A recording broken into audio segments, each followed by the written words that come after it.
Sorry. Eventually. So today's video is gonna be about the pros and cons of having a roommate, especially at university, in a dorm room. There's always a difficulty, but with every difficulty there is a solution. I have one more week left until the end of term 1 of first year. It's been like 3 months, and in a span of 3 months I've had 2 roommates. Not to do with anything about me or any fault of mine. The first roommate was with me for about less than a month, so 3 weeks, and my second roommate is still with me currently. Pro number 1. If you're an introvert, you immediately have a friend. I'm not an introvert so much, I'm more, I learned this word, my roommate taught me this word, ambivert. Like an extrovert, likes hanging out with people, likes having fun, likes hanging out with their friends, but also they need their alone time as well. They need to be so ambivert is a mixture between an introvert and an extrovert. Extrovert are the people who are extra, introvert are the people who are in themselves, quiet little, like a little mouse. Introverts are very adorable people, they're so sweet.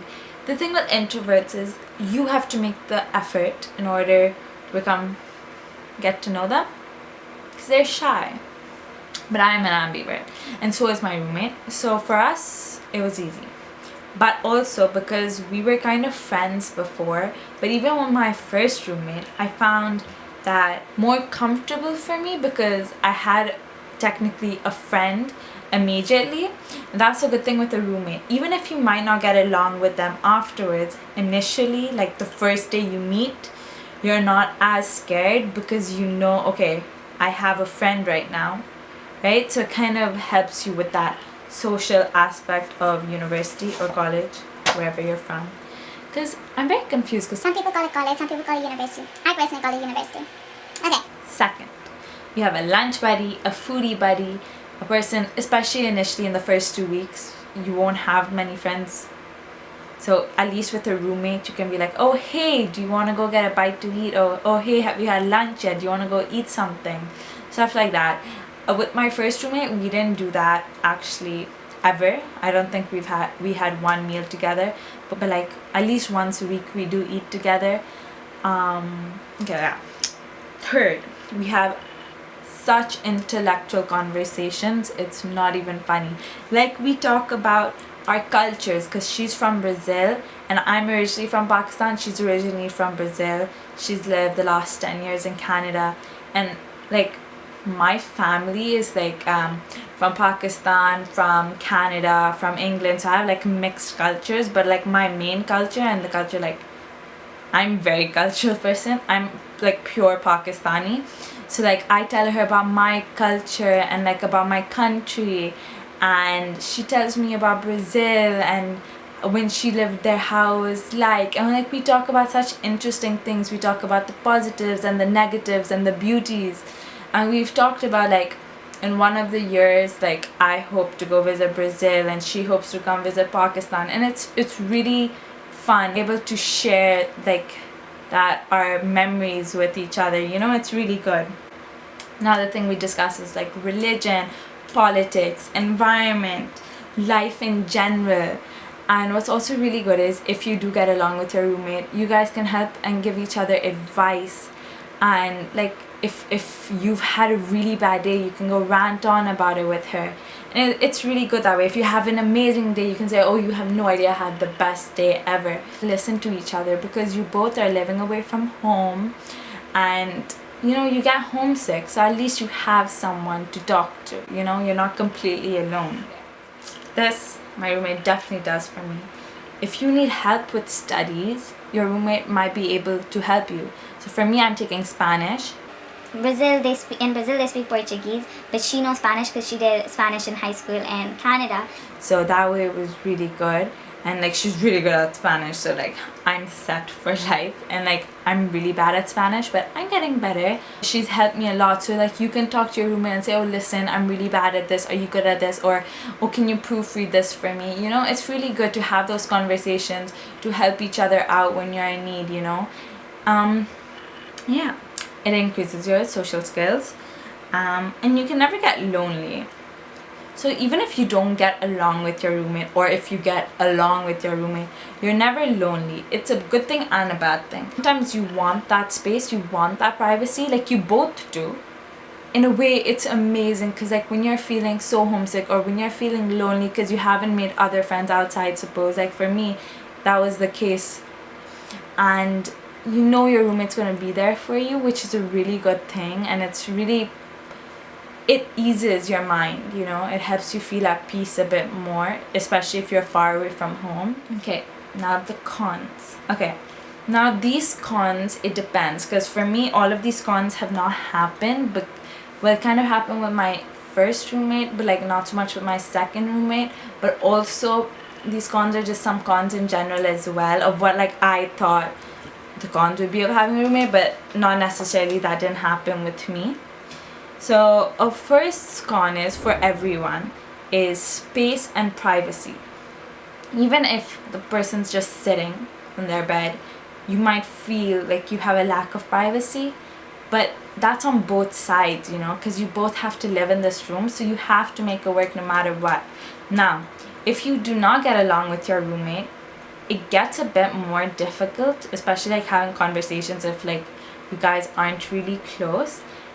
Try to stay on a basis of acquaintance. No matter if you guys don't like each other and some reason, like one's messy, one's not messy, or something like that, you have to come to a consensus of, okay, we're acquaintances, we're going to be civil with each other. Another con is you guys might have different class schedules or sleep schedules. So like your roommate could be sleeping really late at night or waking up really early in the morning. So if this happens, you guys have to just cope with it. Like for example, I didn't always used to sleep late, but my roommate does, and she like sleeps at like 1, 2, and I wake up pretty early, especially for classes. But when I don't, and then she does, so like you do get lacks of sleep. There is some trouble there, but the best way to do it is just talk to her, say, listen, like I need that extra 15 minutes, and then come up with a way to figure it out. You guys might have personality differences, different politics or religion. If you guys are really different, you guys should kind of stay away from those kind of topics.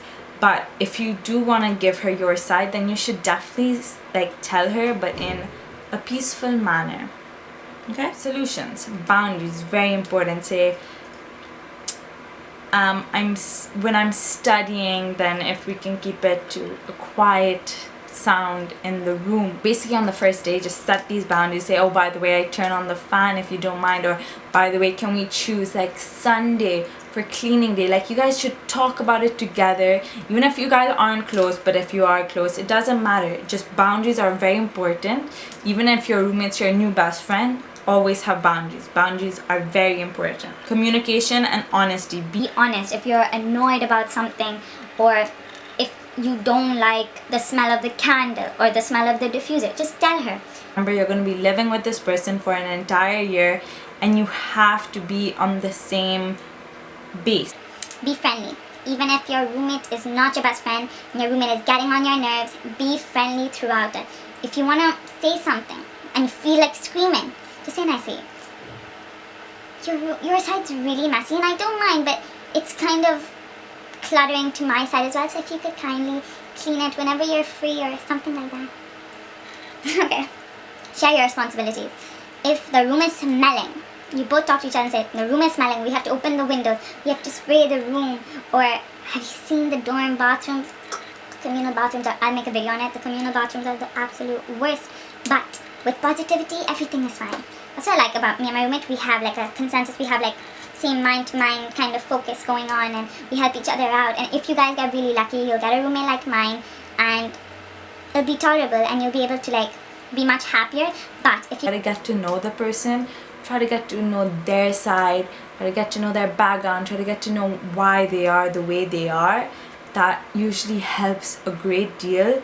Because for me, that was with my first roommate. I got to know about background, about who they are as a person, how they are, how they were brought up, how they've become who they are, and that really helps you change also as a person. It helps you develop, and I find that in the first year of university, your mind really opens up because you meet so many different kind of people, and that's for me what happened in the first few months. I met so many different kinds of people, my mind opened.